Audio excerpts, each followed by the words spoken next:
নমস্কার ছাত্রছাত্রীরা, concept of physics in Bengali YouTube চ্যানেলে তোমাদের আরেকবার স্বাগত। আজকে আমরা শুরু করতে চলেছি ক্লাস 12-এর প্রথম ক্লাস ইলেকট্রোস্ট্যাটিক্স। আমরা এখানে একদম ইলেকট্রোস্ট্যাটিক্সের বেসিকগুলো জানব।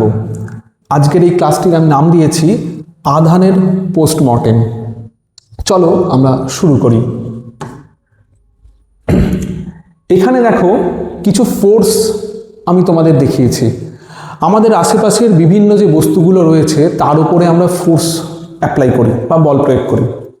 এই যে আমরা বল প্রয়োগ করি কোনো বস্তুর ওপরে, তার জন্য কিন্তু সেই বস্তুকে আমাদের ছুঁতে হয়। আমরা কোনো বস্তুকে টানলাম, ধাক্কা দিলাম, এই ধরনের ফোর্সকে আমরা বলি কন্ট্যাক্ট ফোর্স। যেমন এখানে দেখো ছবিতে দেখানো আছে ফুটবলে আমরা লাথি মারছি, সেটা কি? সেটা একটা কন্ট্যাক্ট ফোর্স। এছাড়াও ক্লাস 11-এই আমরা পড়েছি যে আরও কিছু ফোর্স হয়, যে ফোর্সগুলো উইদাউট কন্ট্যাক্ট কোনো বস্তুর ওপরে প্রয়োগ করা যায়। সে সম্পর্কে তোমাদের সবচেয়ে প্রচলিত যে ফোর্সটি, সেটি হলো কি গ্র্যাভিটেশন। এটা কি? এটা একটি নন কন্ট্যাক্ট ফোর্স। এখানে দেখা যাচ্ছে যে গাছ থেকে একটি আপেল নিচে পড়ছে, আইজ্যাক নিউটনের খুব বিখ্যাত এক্সাম্পল। এই আপেলটি যখন নিচে পড়ছে তখন আর্থের সঙ্গে কিন্তু এই আপেলটির কোনো কন্ট্যাক্ট নেই, তাও আর্থ কিন্তু এই আপেলটিকে নিচে ফেলে দিচ্ছে। অর্থাৎ গ্র্যাভিটি হলো একটা নন কন্ট্যাক্ট ফোর্স। এবার আমরা 11 পর্যন্ত নন কন্ট্যাক্ট ফোর্স সম্পর্কে শুধু এই গ্র্যাভিটিটাই পড়েছিলাম। এখানে আমরা জানবো যে নন কন্ট্যাক্ট ফোর্স আরও দু রকমের হয়। গ্র্যাভিটেশন তো ছিলই, তার সঙ্গে সঙ্গে ক্লাস 12-এ আরও দু রকম নন কন্ট্যাক্ট ফোর্স সম্পর্কে আমরা জানবো। তার মধ্যে একটা হচ্ছে ইলেকট্রোস্ট্যাটিক ফোর্স আর একটা হচ্ছে ম্যাগনেটিক ফোর্স। তোমরা ভেবে দেখো, স্থির তড়িৎ কিন্তু পারে উইদাউট কন্ট্যাক্ট দূর থেকে বল প্রয়োগ করতে, ম্যাগনেটিক পোলও পারে উইদাউট কন্ট্যাক্ট দূর থেকে বল প্রয়োগ করতে। চলো আমরা যাই নেক্সট স্লাইডে। এখানে একটা এক্সাম্পল আমি তোমাদের দেখিয়েছি, খুবই পপুলার এক্সাম্পল। এটি তোমরা ক্লাস 8 থেকে এর সঙ্গে তোমরা পরিচিত। এখানে কি দেখানো রয়েছে দেখো, একটি চিরুনি রয়েছে প্লাস্টিকের, চিরুনি দিয়ে চুল আঁচড়ানো হয়েছে। তারপর ছোট ছোট কাগজের টুকরের কাছে চিরুনিটা নিয়ে এলে চিরুনি কি করছে? কাগজের টুকরোগুলোকে আকর্ষণ করছে। তাহলে দেখো, চিরুনি এবং কাগজের টুকরের মধ্যে কিন্তু কোনো কন্ট্যাক্ট নেই। অর্থাৎ এটি কি ধরনের ফোর্স? এটি একটি নন কন্ট্যাক্ট ফোর্স। তো আমরা এর কারণ অনুসন্ধান করার চেষ্টা করব এই চ্যাপ্টারে, এবং এর কারণ অনুসন্ধান করতে গিয়েই আমরা আধান বা চার্জের কনসেপ্টে আমরা যাব। এখানে আরেকটি জিনিস লক্ষণীয়, যেটি আমি এখনই তোমাদের বলে দিচ্ছি, পরের ক্লাসে তো এটি বিস্তারিত আলোচনা হবেই। সেটি হলো দেখো, এই যে নন কন্ট্যাক্ট ফোর্স, এটা কি? এটা একটা ইলেকট্রোস্ট্যাটিক ফোর্স। এটা কিন্তু খুব স্ট্রং ফোর্স। মনে রাখবে, নন কন্ট্যাক্ট ফোর্সের মধ্যে গ্র্যাভিটেশনাল ফোর্স কিন্তু খুব উইক, কিন্তু ইলেকট্রোস্ট্যাটিক ফোর্স বা ম্যাগনেটিক ফোর্স অনেক স্ট্রং। তুমি ভেবে দেখো, এই কাগজের টুকরোটিকে এত বড় পৃথিবী আকর্ষণ করছে নিচের দিকে, এইটুকু ছোট্ট একটা চিরুনি আকর্ষণ করছে ওপরের দিকে। অথচ দেখো, ইলেকট্রোস্ট্যাটিক ফোর্সটা বেশি বলেই কাগজের টুকরোটা চিরুনির দিকে চলে যাচ্ছে। অর্থাৎ এটা তোমরা মাথায় গেঁথে নেবে যে ইলেকট্রোস্ট্যাটিক ফোর্স বা ম্যাগনেটিক ফোর্স, এই ফোর্সগুলো খুব স্ট্রং, কিন্তু গ্র্যাভিটেশনাল ফোর্স, নন কন্ট্যাক্ট ফোর্স, কিন্তু সেটি একটি উইক ফোর্স। আমরা যাই এবার পরের স্লাইডে। এখানে দেখো, একটি ছেলে প্লাস্টিকের স্লাইডারে স্লাইড করে নিচে নেমেছে। নিচে নামার পরে আমরা, বা শীতকালে প্লাস্টিকের চেয়ারে বসে চেয়ার থেকে উঠলেও আমরা অনেক সময় এই জিনিসগুলো লক্ষ্য করি। ছেলেটির মাথার চুলগুলো দেখো একদম খাড়া খাড়া হয়ে গেছে, অর্থাৎ কেউ ওকে আকর্ষণ করছে উইদাউট কন্ট্যাক্ট। এটাও কি? এটাও একটা নন কন্ট্যাক্ট ফোর্স, যেটা এই ক্ষেত্রে স্থির তড়িতের জন্য হচ্ছে। আমরা বলবো একে ইলেকট্রোস্ট্যাটিক ফোর্স বা স্থির তড়িৎ বল। অর্থাৎ বস্তুর আধান আমরা কাকে বলবো? এই যে নন কন্ট্যাক্ট ফোর্সের দুটো এক্সাম্পল তোমরা দেখলে, যে চিরুনি দিয়ে চুল আঁচড়াবার পরে চিরুনিটা কাগজের টুকরোকে আকর্ষণ করছে, বা একটা প্লাস্টিকের চেয়ার বা স্লাইডারকে ঘষে দিলে সে চুলকে আকর্ষণ করছে, এটা বস্তুর একটা বিশেষ ধর্মের জন্য হয়। বস্তুর তড়িতাধান বা চার্জের জন্য এই ঘটনাটা হয়। তাহলে তড়িতাধান আমরা কাকে বলতে পারি? তড়িতাধান হলো বস্তুর একটি মৌলিক ধর্ম, যার জন্য বস্তুটিকে তড়িৎ ক্ষেত্রে বা চৌম্বক ক্ষেত্রে রাখলে সেটির ওপরে বল প্রযুক্ত হয়। চৌম্বক ক্ষেত্র কিভাবে আধানের উপর বল প্রযুক্ত করে সেটা আমরা অনেকটা পরে জানবো, এই অধ্যায়ের সেটা বিষয়বস্তু নয়। এই যে আধান, একদম প্রাইমারি আধান সম্পর্কে কিছু ঘটনা তোমাদের আমরা বলবো, এবং এগুলো তোমরা সব ক্লাস 8-এও পড়েছো। সেটা হচ্ছে আধান কি, আধান আমরা দু রকমের আমরা আধান দেখতে পাই। কি হয়, প্লাস চার্জ, আর এক রকমের চার্জ হয় কি মাইনাস চার্জ। প্লাস এবং মাইনাস দু ধরনের আধান হয়, পজিটিভ চার্জ, নেগেটিভ চার্জ, বাংলায় আমরা বলি ধনাত্মক আধান এবং ঋণাত্মক আধান। এখন বস্তুগুলো এই ধনাত্মক বা ঋণাত্মক আধানে আধানগ্রস্ত হয় কিভাবে? ধনাত্মক আধানে বস্তু আধানগ্রস্ত হবে যদি বস্তুর মধ্যে ইলেকট্রন কম থাকে, ইলেকট্রনের ডেফিসিয়েন্সি থাকে। বস্তু ধনাত্মক আধানে, ঋণাত্মক আধানে বস্তু কিভাবে আহিত হবে? যদি বস্তুর মধ্যে ইলেকট্রন বেশি থাকে তাহলে তারা ঋণাত্মক আধানে আহিত হয়। অর্থাৎ ইলেকট্রন কম থাকলে ধনাত্মক আধানে আহিত হবে, ইলেকট্রন বেশি থাকলে ঋণাত্মক আধানে আহিত হবে। চলো বিষয়টা আমরা একটা পরমাণুর মডেল থেকে একটু বুঝে নিই, তাহলে ব্যাপারটা অনেক ইজি হবে আমাদের কাছে। দেখো এখানে একটা পরমাণুর মডেল দেখিয়েছি, একদম সিম্পল মডেল, নিলস বোরের মডেল পরমাণুর। তো এখানে লিথিয়াম পরমাণু দেখানো আছে। লিথিয়ামের আমরা জানি পারমাণবিক সংখ্যা Z হচ্ছে 3, মানে নিউক্লিয়াসের 3টে প্রোটন থাকে, মোটামুটি 3টে নিউট্রন থাকে নর্মাল আইসোটোপের ক্ষেত্রে, এবং বাইরে 3টে ইলেকট্রন থাকে। নর্মাল কন্ডিশনে কি হয়, নর্মাল কন্ডিশনে লিথিয়াম পরমাণু সাধারণ অবস্থায় নেট চার্জ হচ্ছে 0। কেন? কারণ নিউক্লিয়াসে রয়েছে 3টে প্রোটন এবং বাইরেও আছে 3টে ইলেকট্রন। 3টে প্রোটনে 3 ইউনিট পজিটিভ চার্জ আছে, বাইরে যে 3টে ইলেকট্রন ঘুরছে তাতে 3 ইউনিট নেগেটিভ চার্জ আছে। তাহলে পজিটিভ চার্জ আর নেগেটিভ চার্জ সংখ্যায় সমান, সেজন্য পরমাণু হচ্ছে নিস্তরিত। এখন তোমাদের যেটা মনে রাখতে হবে যে পরমাণুর মধ্যে সাব অ্যাটমিক যে পার্টিকেল দু রকমের রয়েছে আধানগ্রস্ত, প্রোটন এবং ইলেকট্রন। তো এই প্রোটন কোথায় রয়েছে? প্রোটন রয়েছে নিউক্লিয়াসে। নিউক্লিয়াসের মধ্যে প্রোটনটা যে থাকে সেটা খুব স্ট্রং একটা ফোর্সের দ্বারা আবদ্ধ থাকে, সেটা হচ্ছে নিউক্লিয়ার ফোর্স। এই নিউক্লিয়ার ফোর্স এতই স্ট্রং যে নিউক্লিয়াস থেকে প্রোটনকে বের করা বা নিউক্লিয়াসের মধ্যে বাড়তি প্রোটনকে যোগ করা প্রায় অসম্ভব, প্রায় অসম্ভব। এটা কখন সম্ভব? একমাত্র নিউক্লিয়ার রিয়াকশনে সম্ভব। তোমরা ক্লাস 10-এ পড়েছো নিউক্লিয়ার ফিশন, ফিউশন, ওরকম নিউক্লিয়ার রিয়াকশনই শুধু পসিবল যে নিউক্লিয়াসের কেন্দ্র থেকে তোমরা প্রোটনকে বাইরে বের করবে বা প্রোটন ভিতরে যুক্ত করবে। তাহলে পরমাণুর মধ্যেই কিন্তু প্লাস চার্জ এবং মাইনাস চার্জটা রয়েছে। তার মধ্যে এই যে নিউক্লিয়াসের প্লাস চার্জ সেটা কিন্তু মুভেবল নয়, সেটা নিশ্চল।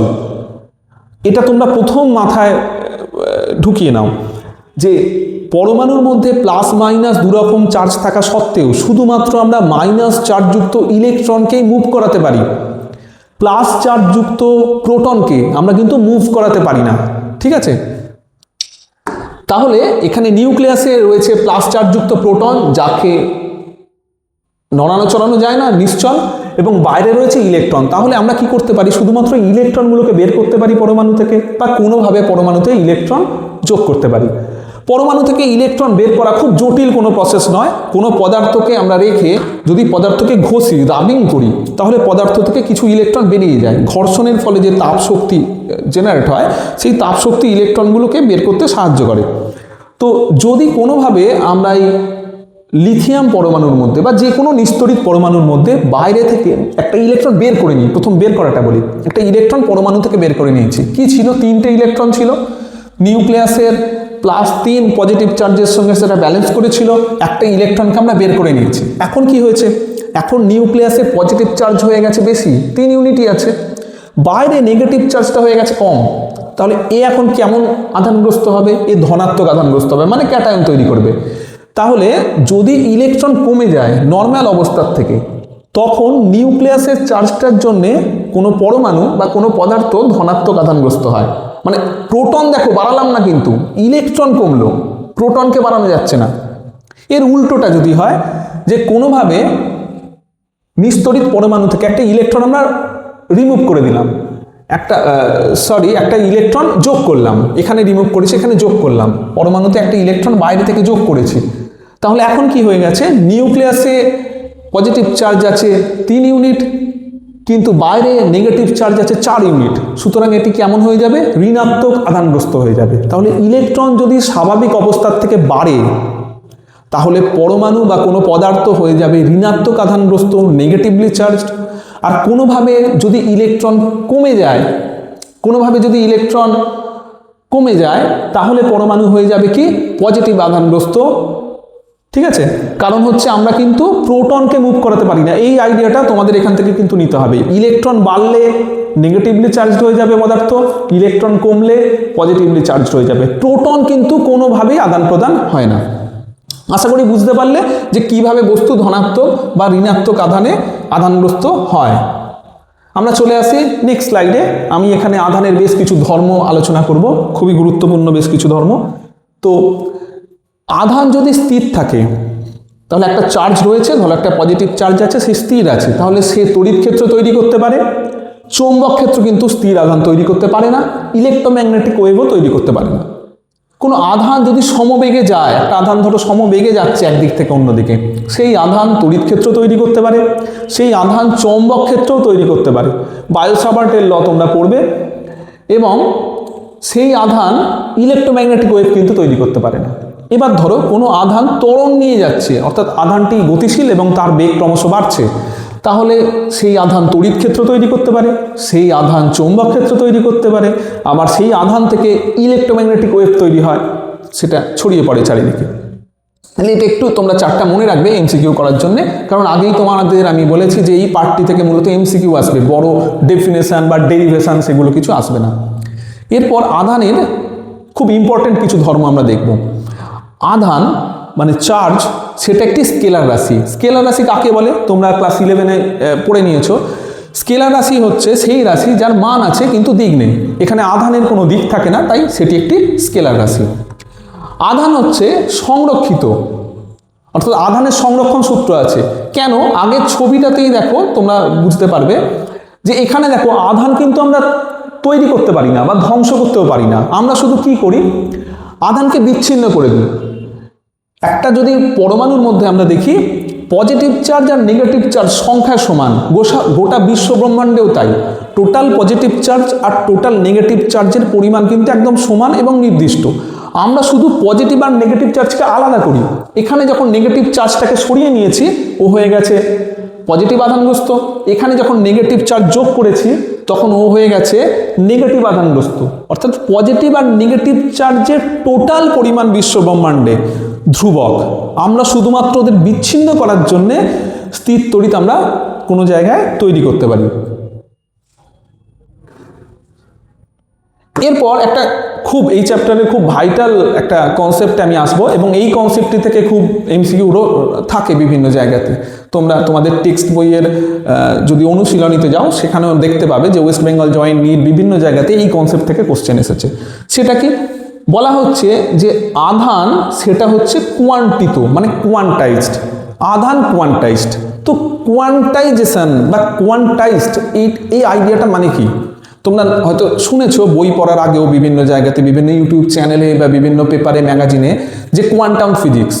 তো কোয়ান্টাম আইডিয়াটার সঙ্গে আজকে আমরা ফার্স্ট টাইম লাইফে পরিচিত হব। আমি একটা এক্সাম্পল দেবো যার সাহায্যে কোয়ান্টামের কনসেপ্টটা তোমরা ইজিলি বুঝতে পারবে। তো এখানে দেখো, ধরো তুমি বাজারে গেলে এবং বাজার থেকে মা তোমাকে বললো যা মুদিখানার দোকান থেকে কিছুটা তেল কিনে নিয়ে আয়, সর্ষের তেল কিনে নিয়ে আয়। এবার তোমার কাছে দুটো অপশান আছে। তুমি খোলা তেল কিনতে পারো, যেখানে দোকানদার তোমাকে মেপে খোলা তেল দেবে, অথবা তুমি প্যাকেটের তেল কিনতে পারো। দুটোর মধ্যে দেখো একটা পার্থক্য রয়েছে। যদি তুমি খোলা তেল নাও, তোমার প্রয়োজন মতো পরিমাণে তুমি নিতে পারবে। তুমি বললে যে 512 ml আমাকে তেল দিন, দোকানদার তোমায় দিতে পারবে। তুমি বললে 318 ml তেল দিন, তোমাকে দোকানদার দিতে পারবে। ধরো তুমি বললে 318 ml তেল, 512 ml তেল, এগুলো দেওয়া পসিবল। কেন? কারণ এটা হচ্ছে নিরবিচ্ছিন্ন বা কন্টিনিউয়াস, যেমন ইচ্ছা তেমন দোকানদার তোমায় দিতে পারছে। এবার ভাবো, তুমি গেলে দোকানে, মা বলে দিল যে তুই বাবা একটু ভালো তেল আনিস, বোতলের বা প্যাকেটের তেল নিস। এবার প্যাকেটগুলো রয়েছে ধরো 1 লিটার করে। তাহলে তুমি চাইলেও এখন কিন্তু 318, যেটা তুমি 318 ml আগে নিয়েছিলে, তুমি নিতে পারবে? তুমি নিতে পারবে না। তুমি কি 512 ml তেল নিতে পারবে? এটাও তুমি নিতে পারবে না। তোমাকে এখন কেমন তেল নিতে হবে? তোমাকে যেহেতু 1 লিটার করে এক একটা বোতল, তোমাকে হয় 1 লিটার তেল নিতে হবে, অথবা তোমাকে 2 লিটার নিতে হবে, অথবা তোমাকে 3 লিটার নিতে হবে, মানে তোমাকে ডিসক্রিট বিচ্ছিন্ন অ্যামাউন্টে নিতে হবে 1 লিটারের গুণিতকে। আশা করি কনসেপ্টটা তোমরা বুঝতে পারছো।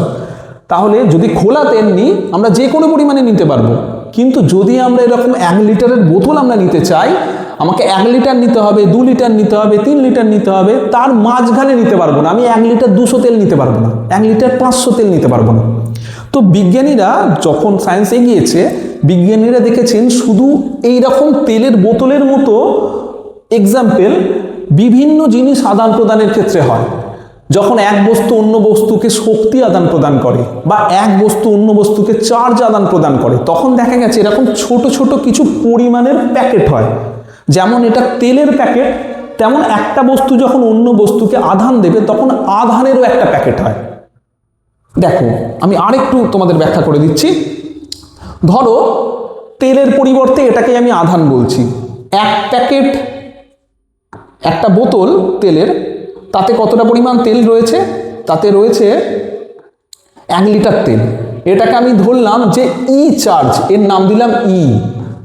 একটা বোতলে ধরো ই পরিমাণ চার্জ ধরে। এবার তুমি গেলে আধান নিতে কারোর কাছ থেকে, সে বলল যে তাহলে আমার কাছ থেকে, আমার তো খোলা এরকম আমি চার্জ দিই না, আমি দিই যে মিনিমাম ই চার্জ নিতে হবে। তাহলে তুমি কত চার্জ তার থেকে নিতে পারবে? হয় তুমি ই নেবে, অথবা তুমি 2E চার্জ নেবে, অথবা তুমি 3E চার্জ নেবে। বিজ্ঞানীরা বলছেন হ্যাঁ এটাই হয়। যখন দুটো বস্তুর মধ্যে চার্জের আদান প্রদান হয়, একটা মিনিমাম পরিমাণ আছে, তার গুণিতকে চার্জ দেওয়া নেওয়া হয় দুটো বস্তুর মধ্যে। এই মিনিমাম পরিমাণটা কত? এই মিনিমাম পরিমাণটা হচ্ছে একটা ইলেকট্রনের চার্জ। কারণ ইলেকট্রন গোটায় গোটায় কিন্তু আদান প্রদান হয়, এবং একটা ইলেকট্রনের চার্জ কত? একটা ইলেকট্রনের চার্জ হচ্ছে, ইলেকট্রনের চার্জ ই লিখি আমরা 1.6 ইন্টু 10⁻⁻19 কুলম। আমি যখন এমসিকিউ করাবো এটার, তখন এটা আরও ভালোভাবে তোমরা দেখে নিতে পারবে। তাহলে একটা ইলেকট্রনের চার্জ হয় 1.6 ইন্টু 10⁻⁻19 কুলম। এর 2 গুণ হতে পারে, 3 গুণ হতে পারে, 4 গুণ হতে পারে, সেই পরিমাণে চার্জের আদান প্রদান হয়। এই কনসেপ্টটাকে বলা হয় কোয়ান্টাইজেশন। যে বস্তুগুলো হয় একটা নির্দিষ্ট পরিমাণের গুণিতকে আদান প্রদান হয়, তাকে আমরা বলি কোয়ান্টাইজ। যে নির্দিষ্ট মিনিমাম পরিমাণটা থাকে, যেটা দেওয়া নেওয়া করতে হয় আমাদের, তাকে বলি কোয়ান্টা। কোয়ান্টার প্লুরাল হচ্ছে কোয়ান্টাম। এই কনসেপ্টটাই হচ্ছে কোয়ান্টাম মেকানিক্সের একদম বেস। তাহলে বিজ্ঞানীরা কি বলছেন আরেকবার টোটালটা যদি জিস্ট করে আমি বলি, যে চার্জের আদান প্রদান এরকম নয় যে যে কোনো পরিমাণ চার্জ কাউকে দিতে পারবো বা নিতে পারবো। চার্জের আদান প্রদানটা এই এক্সাম্পলটার মতো, একটা নির্দিষ্ট পরিমাণের গুণিতকে চার্জ দেওয়া বা নেওয়া করা হয়। এবার আমরা তাহলে একটা ফর্মুলা বানাতে আমরা পারি, যেটা আগে আমরা দেখিয়েছি এখানে, যে Q equals to plus minus n e. তাহলে মিনিমাম চার্জ ই, সেটা কত হলো? 1.6 ইন্টু 10⁻⁻19 কুলম। এটা হলো ই এর ভ্যালু। কোনো বস্তুকে চার্জ কত দিতে পারি? 1E দিতে পারি। কোনো বস্তুকে যদি 2টো ইলেকট্রন দিই, কত চার্জ দেবো আমরা? 2E, অবশ্যই নেগেটিভ। কোনো বস্তুকে যদি আমরা 3টে ইলেকট্রন দিই, কত চার্জ দেবো? 3।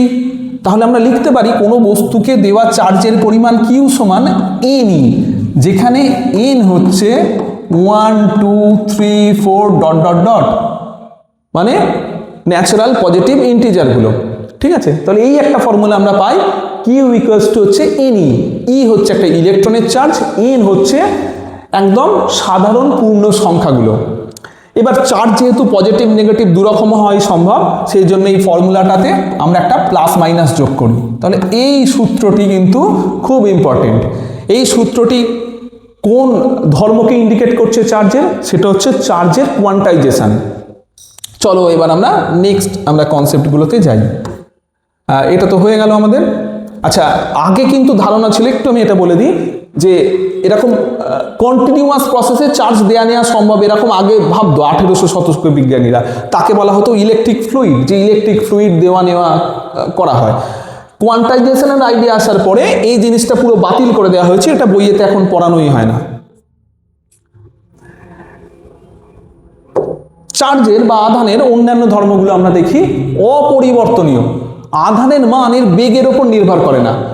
কোনো একটা আধানগ্রস্ত বস্তু যদি বেশি বেগ বা কম বেগে যায়, তার আধানের পরিমাণ কিন্তু বাড়া কমা করে না। অথচ আইনস্টাইনের থিওরি অফ রিলেটিভিটিতে আমরা দেখেছি কোনো বস্তুর বেগ যত বাড়ে তার ভর বাড়ে, তোমরা উঁচু ক্লাসে পড়বে, কিন্তু আধানের মান কিন্তু চেঞ্জ হয় না। বস্তু যে বেগেই চলুক না কেন, স্থির থাকুক বা গতিশীল হোক, মনে রাখবে তার আধানের পরিমাণ কিন্তু সর্বদা ধ্রুবক থাকে। দ্বিতীয় একটা পয়েন্ট, সেটা হচ্ছে ভর ছাড়া আধান হতে পারে না। আধান হয় ইলেকট্রনের থাকে নয়তো প্রোটনের থাকে। এমন কোনো বস্তুর অস্তিত্ব নেই যার ভর নেই কিন্তু আধান আছে, এরকম হতে পারে না। কিন্তু আধান ছাড়া ভর হতে পারে। খুব সিম্পল এক্সাম্পল, নিউট্রন, তার আধান নেই কিন্তু ভর আছে। এগুলো তোমরা ক্লাস এবার 8-এর জিনিসগুলোকে একটু ঝালিয়ে নাও, যে সম আধান, সম প্রকৃতির আধান, তার ক্ষেত্রে কি হয়? বিকর্ষণ হয়। প্লাস চার্জ একে পরস্পরকে বিকর্ষণ করে, মাইনাস চার্জ একে অপরকে বিকর্ষণ করে। বিপরীত প্রকৃতির আধান, একটা প্লাস চার্জ আর একটা মাইনাস চার্জ কি করে? একে অপরকে আকর্ষণ করে। এখানে একটা এক্সেপশন আছে, যে প্লাস চার্জ, দুটো প্লাস চার্জ না পরস্পরকে তো বিকর্ষণ করে, দুটো প্লাস চার্জ আকর্ষণও করতে পারে। সম আধানের মধ্যে আকর্ষণও হতে পারে। যখন আমরা আবেশ পড়ব তখন তোমাদের এটা ডিটেলসে আমি আরেকটু বলবো। এখানে দেখো দুটো প্লাস চার্জ আছে, এটা প্লাস চার্জ, এটাও প্লাস চার্জ, হওয়া উচিত ছিল বিকর্ষণ। এখন কি হয়েছে? এই প্লাস চার্জের জন্য না এখানে আবেশ তৈরি হয়েছে। নিকট প্রান্তে বিপরীত আধান, মানে এখানে মাইনাস চার্জের ইনডিউস হয়েছে, এখানে প্লাস চার্জ ইনডিউস হয়েছে, সেই জন্য আকর্ষণ হয়েছে। ঠিক আছে, আমরা তো আগে দেখেছিলাম যে আধানগ্রস্ত বস্তু নিস্তড়িত বস্তুকে আকর্ষণ করছে। আমরা যে চিরুনি দিয়ে চুল আঁচড়ে কাগজের টুকরের সামনে ধরছিলাম, সেখানে কাগজের টুকরো ছিল কিন্তু নিস্তড়িত, চিরুনি ছিল আধানগ্রস্ত। তাহলে আধানগ্রস্ত বস্তু নিস্তড়িত বস্তুকেও আকর্ষণ করে। এটা একটা বিশেষ ধর্মের জন্য হয়, সেটি হলো আবেশ বা ইন্ডাকশন। এক্ষেত্রেও আবেশ বা ইন্ডাকশন হয়ে গেছে, এর চার্জটা খুব বেশি, এর চার্জ খুব কম, সেজন্যে দুটো বস্তুই ধনাত্মক আধান হওয়া সত্ত্বেও আকর্ষণ হয়েছে। এটা একটা এক্সেপশন, এটা কিন্তু তোমরা একটু আলাদা করে খেয়াল রাখবে। চলো আমরা যাই এবার নেক্সট স্লাইডে।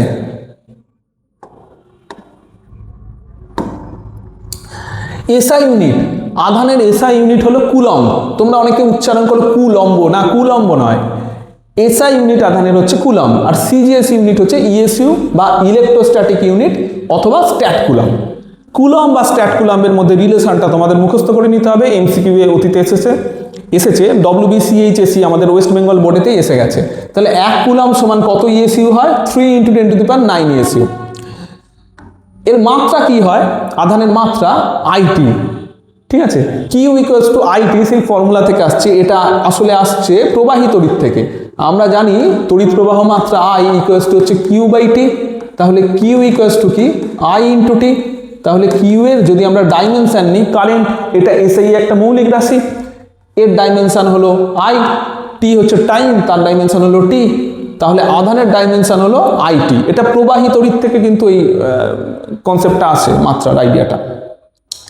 আধানের ক্ষুদ্রতম একক হলো ফ্রাঙ্কলিন, আধানের সব থেকে ছোট একক। আধানের সব থেকে বড় একক হলো ফ্যারাডে। এখানে মনে রাখবে ফ্যারাডে এবং ফ্যারাড আলাদা কিন্তু। ক্যাপাসিটেন্সের ইউনিট হচ্ছে ফ্যারাড। ইলেকট্রোস্ট্যাটিক্সের 4th চ্যাপ্টারে আমরা পড়ব ক্যাপাসিটেন্স। ক্যাপাসিটেন্সের ইউনিট ফ্যারাড। আর এখানে আছে ফ্যারাডে।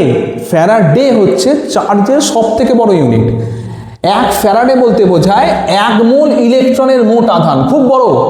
1 মোল ইলেকট্রন, বুঝতে পারছো? Avogadro number 6.022 × 10⁻23। তাকে একটা ইলেকট্রনের চার্জ দিয়ে গুণ করতে হবে, যে পরিমাণ আধান হবে সেটা হচ্ছে 1 ফ্যারাডে। মোটামুটি রাফলি 1 ফ্যারাডে সমান 96500 কুলম্ব।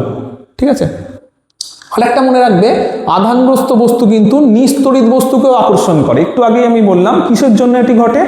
আবেশ বা ইন্ডাকশনের জন্য এটি ঘটে। চলো এবার আমরা যাই আমাদের আজকের নেক্সট স্লাইডে।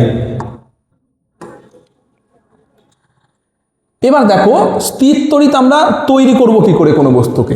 স্থির তড়িৎ তৈরি করার সবচেয়ে সিম্পল উপায় হচ্ছে কোনো বস্তুকে অন্য একটা বস্তু দিয়ে ঘষা। একটা বস্তুকে অন্য বস্তু দিয়ে ঘষলে দুটো বস্তুর মধ্যেই স্থির তড়িৎ হয়। সেই জন্য স্থির তড়িতের আরেকটা নাম হচ্ছে ঘর্ষণজাত তড়িৎ। ঘর্ষণ থেকে এটা তৈরি হয় বলে।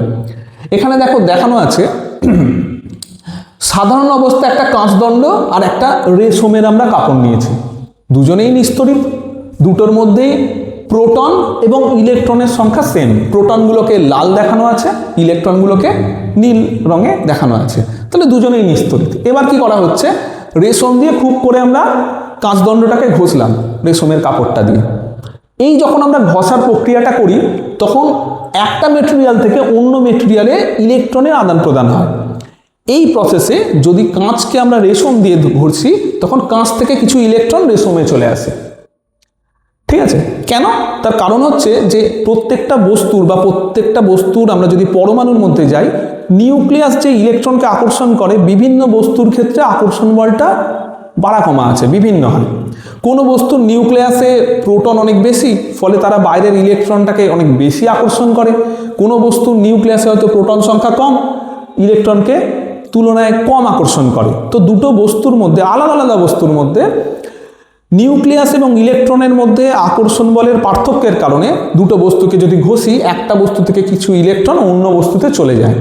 এখন দেখো, আমরা আজকে ক্লাসের স্টার্টিংয়ে আমরা পড়েছিলাম যেটা থেকে ইলেকট্রন বেরিয়ে এলো, অর্থাৎ ইলেকট্রন কিছুটা কমে গেল, এবার তার মধ্যে কি রয়েছে, প্রোটনগুলো তো রয়েছে, তাহলে প্রোটনের জন্য সেটা কি হয়ে যাবে, ধনাত্মক আধানগ্রস্ত হয়ে যাবে। তাহলে কাঁচদণ্ডটা হয়ে গেল ধনাত্মক আধানগ্রস্ত। রেশমে কি হলো, রেশম এখন বাড়তি ইলেকট্রন পেয়ে গেছে কাঁচদণ্ড থেকে, তাহলে রেশমে ইলেকট্রন বেড়ে গেছে, ইলেকট্রনের চার্জ কেমন, নেগেটিভ, তাহলে রেশমটা কেমন হবে, নেগেটিভ তড়িৎগ্রস্ত। তাহলে দুটো বস্তুকে আমরা যদি ঘষি, একটা থেকে অন্যটায় ইলেকট্রনের আদান প্রদান হয়, ফলে কি হয়, একটি বস্তু নেগেটিভ আধানগ্রস্ত এবং অন্য বস্তুটি পজিটিভ আধানগ্রস্ত হয়ে পড়ে। এবার ব্যাপারটা এরকম নয় যে কাঁচকে ঘষলে কাঁচ সবসময়ই ধনাত্মক আধানগ্রস্ত হবে, এটা কিন্তু নয়। কাঁচকে যদি রেশম দিয়ে ঘষি আমরা, তাহলে কাঁচ হয় ধনাত্মক, আবার কাঁচকে যদি আমরা পশম দিয়ে ঘষি তখন কাঁচ হয় ঋণাত্মক। তাহলে দুটো বস্তুকে যদি ঘষি, কোনটায় ধনাত্মক হবে কোনটায় ঋণাত্মক হবে আমরা বুঝবো কি করে? এটা বোঝার জন্য কি করেছেন বিজ্ঞানীরা, এক্সপেরিমেন্ট করেছেন বিভিন্ন বস্তুকে নিয়ে, দুটো করে বস্তুকে ঘষেছেন, দেখেছেন কোনটায় প্লাস কোনটাকে মাইনাস। এটা দেখে তারা একটা সারণী বা চার্ট বানিয়েছেন, এইরকম একটা চার্ট, যাতে কি রয়েছে, বিভিন্ন বস্তু সেই লিস্টে রয়েছে। এই লিস্টের মধ্যে থেকে যে কোনো দুটো বস্তুকে যদি আমরা ঘষি, যে কোনো দুটো বস্তুকে, ধরো পশম আর কাঁচ ঘষলাম, যে বস্তুটি আগে আছে, এখানে পশম আর কাঁচের মধ্যে পশম আছে সিরিয়াল নাম্বার 1 এবং কাঁচ আছে 2, যে বস্তুটি আগে আছে তাতে হবে ধনাত্মক আধান, যে বস্তুটি নিচে বা পরে আছে তাতে হবে ঋণাত্মক আধান। তাহলে বস্তুর একটা চার্ট আমাদের কাছে অ্যাভেলেবেল আছে, যার মধ্যে যে কোনো দুটো বস্তুকে যদি আমরা ঘষি, কোনটিতে ধনাত্মক হবে যেটি উপরে আছে বা আগে আছে, কোনটিতে ঋণাত্মক হবে যেটি নিচে আছে বা পরে আছে। এই যে চার্ট বা শ্রেণীটা আমরা বানাই তাকে আমরা বলি স্থির তড়িৎ শ্রেণী বা ইলেকট্রোস্ট্যাটিক সিরিজ। ঠিক আছে, তাহলে ইলেকট্রোস্ট্যাটিক সিরিজের একটা নমুনা আমরা দেখছি। এখানে অজস্র পদার্থ আছে, ফলে তোমরা যদি বিভিন্ন টেক্সট বই তোমরা দেখো, দেখবে এই চার্টটা বিভিন্ন রকম রয়েছে, মিলছে না বিভিন্ন বইয়ের মধ্যে, কিন্তু সিরিয়ালটা মিলবে, কে কার আগে কে কার পরে। আমি তোমাদের বলবো 4টে পদার্থকে মনে রাখতে, পশম, কাঁচ, রেশম এবং এবোনাইট, এদের অর্ডারটা তোমরা কিন্তু মনে রাখবে। দেখো তাদের আমি হলুদ হাইলাইট করে দিয়েছি। তাহলে কাঁচকে যদি পশম দিয়ে ঘষি, কাঁচ পরে রয়েছে, কাঁচে হবে নেগেটিভ তড়িৎ। কাঁচকে যদি রেশম দিয়ে ঘষি, কাঁচ ওপরে আছে, কাঁচে হবে পজিটিভ। তাহলে কাঁচকে পশম দিয়ে ঘষলে কাঁচে হবে নেগেটিভ, কাঁচকে রেশম দিয়ে ঘষলে কাঁচে হবে পজিটিভ তড়িৎ। আবার দেখো এবোনাইট একটা কঠিন পদার্থ, তার দণ্ড হয়। এবোনাইটকে পশম বা রেশম যা দিয়েই ঘষি না কেন, এবোনাইট তো নিচে আছে, এবোনাইটে হবে সবসময় নেগেটিভ তড়িৎ। এটা একটু মনে রাখবে, এদের 4 জনের অর্ডারটা তোমরা মনে রাখবে, পশম, কাঁচ, রেশম, এবোনাইট। মানে প্রথম, মানে পশম, মনে রাখা খুব সোজা, পয়ে পশম, পয়ে প্রথম, তাহলে প্রথমে আছে পশম, কাঁচ, রেশম, এবোনাইট লাস্টে। নেক্সট স্লাইডে এবার আমরা যাই। এবার দেখো আকর্ষণ বিকর্ষণের ব্যাপারটা একটু আমরা দেখি। এখানে দেখানো রয়েছে যে স্থির তড়িতের ক্ষেত্রে কখন কখন আকর্ষণ হয়। আকর্ষণ হতে পারে পজিটিভ তড়িৎ এবং নিস্তড়িৎ বস্তুর মধ্যে, অথবা নেগেটিভ তড়িৎ এবং নিস্তড়িতের মধ্যে।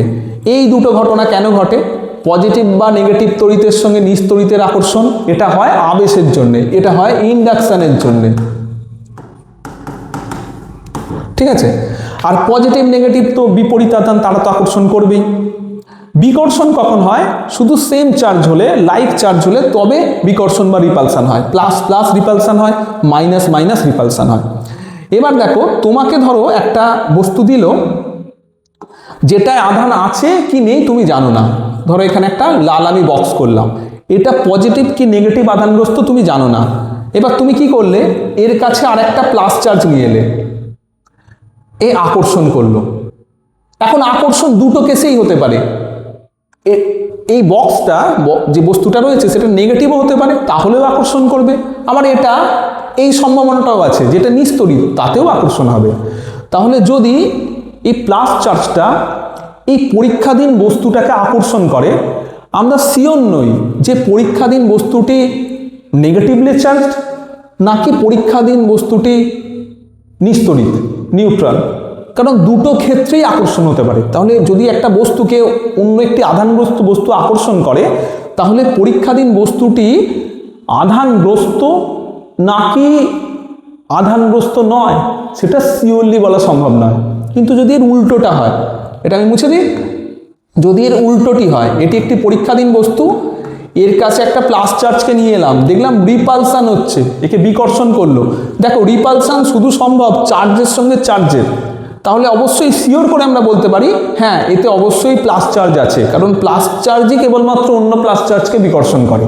তাহলে আমরা বলতে পারি যে বিকর্ষণই হলো তড়িৎগ্রস্ততার নিশ্চিততর প্রমাণ। বিকর্ষণ হলে আমরা গ্যারেন্টি দিয়ে বলতে পারবো হ্যাঁ এই বস্তুটি তড়িৎগ্রস্ত, কিন্তু যদি আকর্ষণ হয় এই বস্তুটি তড়িৎগ্রস্ত হতে পারে আবার নিস্তড়িত হতে পারে।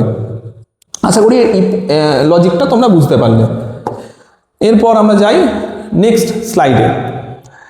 এখানে এখন বস্তুতে আমরা তো আধান সম্পর্কে আইডিয়া পেয়ে গেলাম, আমরা আধান দেব পজিটিভ আধান এবং নেগেটিভ আধান। পজিটিভ বা নেগেটিভ আধান বস্তুতে দেওয়ার পরে কি হবে? এখন কিছু বস্তু রয়েছে যার মধ্যে দিয়ে আধানগুলো চলাচল করতে পারে। আমরা এখানে ধরো প্লাস চার্জ দিলাম, ওই প্লাস চার্জটা গোটা দণ্ডে ছড়িয়ে পড়লো, সম্ভব। যে বস্তুর মধ্যে দিয়ে আধান চলাচল করতে পারে তাকে আমরা বলি পরিবাহী বা কন্ডাক্টর। আমরা নিচু ক্লাসে ক্লাস 10-এর কনসেপ্ট পড়ে এসেছি আমরা এগুলো। আবার ধরো একটা বস্তুর মধ্যে আমি আধান দিলাম, এখানে আধান দিলাম, এই জায়গাটাতে আধানটা থাকলো, এদিকে এলোই না, অর্থাৎ ওই বস্তুর মধ্যে দিয়ে আধান চলাচল করতে পারে না, তাকে আমরা বলি অন্তরক বা কুপরিবাহী ইনসুলেটর। এছাড়াও কিছু মেটেরিয়াল হয়, আমাদের এক্ষুনি লাগবে না, আমরা পড়ব 4th সেমে, সেটা হচ্ছে সেমিকন্ডাক্টর। এদের ধর্ম হচ্ছে কন্ডাক্টর এবং ইনসুলেটরের মাঝামাঝি। অনেক রকমের পদার্থ হয় সুপার কন্ডাক্টর, সাধারণত 4 কেলভিন টেম্পারেচারের নিচে কোনো পরিবাহীকে রাখলে সেটা সুপার কন্ডাক্টর হয়ে যায়। খুব ঠান্ডা, বুঝতে পেরেছো? 4 কেলভিন, সবচেয়ে ঠান্ডা কত হয়? 0 কেলভিন টেম্পারেচার। 4 কেলভিন টেম্পারেচারের নিচে যদি কোনো পরিবাহীকে আমরা রেখে দিই, তখন তার রেজিস্ট্যান্স বা রোধ প্রায় 0 হয়ে যায়, প্রায় কেন পুরো 0 হয়ে যায়, তখন একে বলা হয় সুপার কন্ডাক্টর। তাহলে এই দুটো আমাদের এক্ষুনি লাগবে না। পরিবাহী এবং অন্তরকের তড়িৎ পরিবহন করার ক্ষমতা কেমন হয়, পরিবাহিতাঙ্ক কেমন হয়, রোধাঙ্ক কেমন হয়, এখানে দেখিয়েছি। পরিবাহিতাঙ্ক রোধাঙ্ক তোমরা পড়েছো এবং ডিটেলস এগুলো আছে প্রবাহী তড়িতে। তাহলে যে বস্তুকে আমরা বাইরে থেকে আধান দিচ্ছি সেটি পরিবাহী বা কুপরিবাহী দুটি হওয়াই সম্ভব। যদি সেটি পরিবাহী হয় আধান তার সর্বত্র ছড়িয়ে পড়বে, যদি সেটা কুপরিবাহী হয় ছড়িয়ে পড়বে হয়তো কিছুটা, মেনলি আমরা যেখানে আধান দেবো সেই অংশটাতেই আধানটা সীমাবদ্ধ থাকবে।